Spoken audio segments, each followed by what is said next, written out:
Hey, Jackson. Yep. We don't got any movement on these sides. The people who will die first if this turns real were never asked. U.S. Marines moved through the tree line at Camp Story, South Korea. Force-on-force patrols, blank rounds snapping, lasers stitching lanes through the undergrowth. The press line calls this KMAP 25.1, a semi-annual exercise to deter threats and maintain peace. Listen closely. That phrasing conceals the real design. This is not America practicing defense at home. This is America rehearsing war on someone else's ground. Forward-deployed Marines from 1-2, rotating under the 4th Marines and 3rd Marine Division via the Unit Deployment Program, are not here for theater tourism. They are here to make a capability persistent. If a crisis detonates on the peninsula, the United States will not need to arrive, it will already be present. That pre-presence changes the calculus of risk, and not for the better of those who live under it. The mechanics are straightforward and mechanical. Pre-cleared ranges, shared communications nets, standardized SOPs, pre-positioned kits, and logistics corridors validated under exercise conditions. Each iteration reduces friction for future movement. What begins as quarterly rehearsal becomes routine habit, and routine habit becomes the expectation of continuity. Normalization is the first phase of permanence. Force-on-force is not a cosmetic drill. It trains decision-making under compressing time and stress.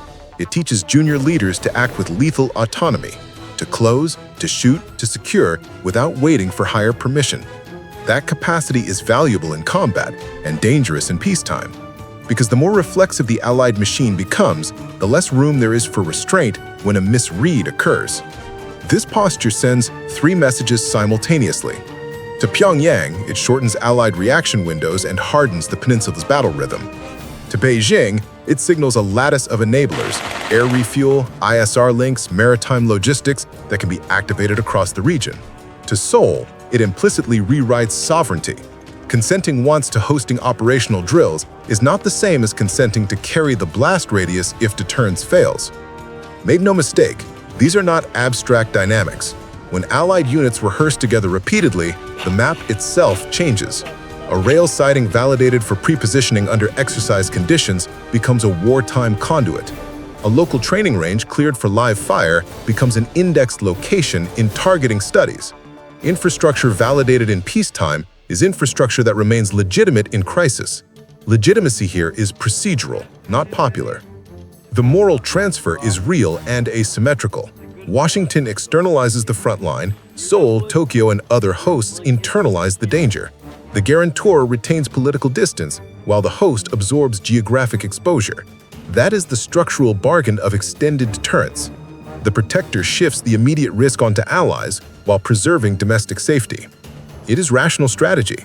It is also a moral shift, one in which lives and neighborhoods pay for credibility forged elsewhere. Proponents will argue the alternative is unacceptable, withdraw and invite coercion. That is a serious point. But making the choice to institutionalize forward rehearsal without democratic deliberation is not an inevitable good. It demands public consent. The question is not whether Allied forces should be capable, it is whether populations should be conscripted into being the physical insurance of distant power politics without a proper social mandate. Risk accrues through repetition and proximity. The more often units operate near the DMZ, the more minor mistakes compound into catastrophic outcomes. A drone drifts, a tracer is misidentified, a radar cue leads to an automated counter. Escalation in Northeast Asia will almost certainly begin not with a proclamation, but with a misread amplified by a perfectly rehearsed response. Training reduces ambiguity for one side. It reduces the margin for shared interpretation across all sides. There is a geopolitical second-order effect that is rarely discussed in press briefings. Markets and civilians respond to permanence. Insurance maps expand, property values recalibrate, investment decisions shift. Over time, the social fabric adapts to a landscape of routine militarization. Peace becomes practiced around the hardware, not the other way around.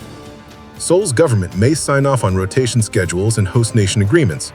Governments have their reasons: alliance politics, perceived security, deterrence signaling. But government assent is not identical to societal consent. Citizens pay the real cost: lives, displacement, economic disruption, and a normalized readiness posture that makes their towns first in line when things go wrong. From Beijing's perspective, the pattern looks methodical rather than merely defensive. Forward Marines, accompanied by expanding ISR and sustainment networks, suggest a layered architecture of power projection. That architecture is harder to accept as harmless and harder for a rival to ignore. What deterrence intends to prevent, it may also help create a security dilemma in which every act of reassurance is read as preparation and every preparation begets counter-preparation. Pyongyang's calculus is simpler and more immediate. Each allied rehearsal provides data, timing, habits, response templates. An adversary does not need to read intention as malice to exploit it. It only needs to test thresholds and watch the rehearsed patterns. If the allied machine reacts precisely as rehearsed, the adversary adjusts its probes. If it misreacts, a single moment can cascade into broader conflict. The Marines on the ground, the ROK Marines matching them step for step, the shared after-action cycles, none of this is accidental. It is the deliberate construction of an integrated fighting capability.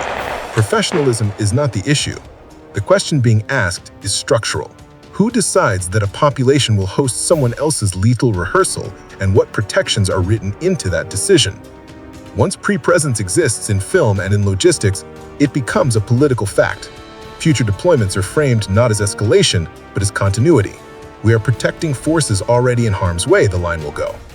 Continuity needs no new authorization. Continuity bypasses public debate. Continuity hides itself in the brute fact of infrastructure and habit. There are policy choices that can mitigate this moral problem without abandoning deterrence. Greater public transparency, periodic parliamentary review, clearer rules of hosting, and local compensation mechanisms are pragmatic steps. So is mandated civil consultation before long-term posture becomes permanent. None of these steps are easy. That is precisely why they are necessary.